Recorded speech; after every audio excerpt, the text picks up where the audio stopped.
अनंत चतुर्दशी व्रत। अनंत चतुर्दशी के दिन भगवान श्री हरि की पूजा की जाती है। यह व्रत भाद्रपद के शुक्ल पक्ष की चतुर्दशी तिथि को किया जाता है। इस व्रत में सूत या रेशम के धागे को लाल कुमकुम से रंग, उसमें 14 गांठें भगवान श्री हरि के द्वारा 14 लोकों की प्रतीक मानी गई है, लगाकर राखी की तरह का अनंत बनाया जाता है। इस अनंत रूपी धागे को पूजा में भगवान पर चढ़ाकर व्रती अपने बाजू में बांधते हैं। पुरुष दाएं तथा स्त्रियां बाएं हाथ में अनंत बांधती है। यह अनंत हम पर आने वाले सब संकटों से रक्षा करता है। यह अनंत धागा भगवान विष्णु को प्रसन्न करने वाला तथा अनंत फल देता है। यह व्रत धन पुत्रादि की कामना से किया जाता है। इस दिन नए धागे के अनंत को धारण कर पुराने धागे के अनंत का विसर्जन किया जाता है। अनंत चतुर्दशी व्रत पूजन विधि। पुराणों में इस व्रत को करने का विधान नदी या सरोवर पर उत्तम माना गया है, परंतु आज के आधुनिक युग में यह संभव नहीं है।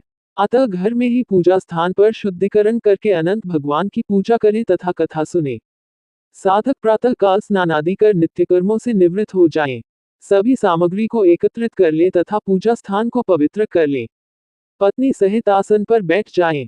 पवित्रीकरण। अब दाहिने हाथ में जल लेकर निम्न पवित्रीकरण मंत्र का उच्चारण करें और सभी सामग्री उपस्थित जन समूह पर उस जल का छिंटा देकर सभी को पवित्र कर लें। पवित्रीकरण मंत्र। ओम अपवित्र पवित्रो वा सर्वस्थानगतः पीवा यह स्मृत पुंडरीकाक्ष सवाह्य अभ्यंतर शुचि। आचमन। दाएं हाथ में जल ले निम्न आचमन मंत्र के द्वारा 3 बार आचमन करें। ओम केशवाय नमः मंत्र का उच्चारण करते हुए जल को पी लें।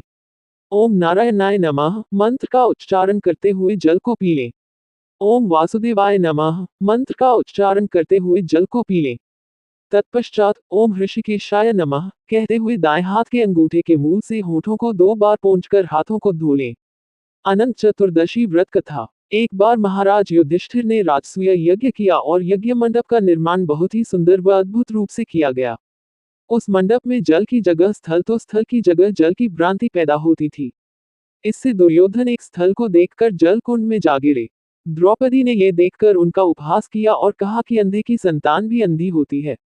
इस कटु वचन से दुर्योधन बहुत आहत हुए और इस अपमान का बदला लेने के लिए उसने युधिष्ठिर को द्यूत अर्थात जुआ खेलने के लिए बुलाया और छल से जीतकर पांडवों को 12 वर्ष का वनवास दे दिया। वन में रहते उन्हें अनेकों कष्टों को सहना पड़ा। एक दिन वन में भगवान कृष्ण युधिष्ठिर से मिलने आए। युधिष्ठिर ने उन्हें सब हाल बताया और इस विपदा से बाहर निकलने का मार्ग भी पूछा। इस पर भगवान कृष्ण ने उन्हें अनंत चतुर्दशी का व्रत करने को कहा और कहा कि इसे करने से खोया हुआ राज्य भी मिल जाएगा।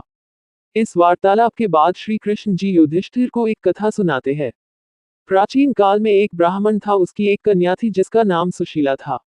जब कन्या बड़ी हुई तो ब्राह्मण ने उसका विवाह कौंडिन्य ऋषि से कर दिया। विवाह पश्चात कौंडिन्य ऋषि अपने आश्रम की ओर चल दिए। रास्ते में रात हो गई जिससे वह नदी के किनारे संध्या करने लगे। सुशीला के पूछने पर उन्होंने अनंत व्रत का महत्व बता दिया। सुशीला ने वही व्रत का अनुष्ठान कर 14 गांठों वाला डोरा अपने हाथ में बांध लिया। फिर वह पति के पास आ गई। कौंडिन्य ऋषि ने सुशीला के हाथ में बंधे डोरे के बारे में पूछा तो सुशीला ने सारी बात बता दी। कौंडिन्य ऋषि सुशीला की बात से अप्रसन्न हो गए। उसके हाथ में बंधे डोरे को भी आग में डाल दिया। इससे अनंत भगवान का अपमान हुआ, जिससे परिणामस्वरूप कौंडिन्य ऋषि की सारी संपत्ति नष्ट हो गई। सुशीला ने इसका कारण डोर का आग में जलाना बताया।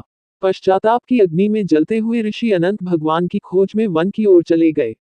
वे भटकते भटकते निराश होकर गिर पड़े और बेहोश हो गए। भगवान अनंत ने उन्हें दर्शन देते हुए कहा कि मेरे अपमान के कारण ही तुम्हारी ये दशा हुई और विपत्तियां आई, लेकिन तुम्हारे पश्चाताप से मैं तुमसे अप्रसन्न हूँ। अपने आश्रम में जाओ और 14 वर्षों तक विधि विधान से मेरा यह व्रत करो। इससे तुम्हारे सारे कष्ट दूर हो जाएंगे। कौंडिन्य ऋषि ने वैसा ही किया और उनके सभी कष्ट दूर हो गए और उन्हें मोक्ष की प्राप्ति भी हुई। श्री कृष्ण की आज्ञा से युधिष्ठिर ने भी अनंत भगवान का व्रत किया, जिससे पांडवों को महाभारत के युद्ध में जीत मिली।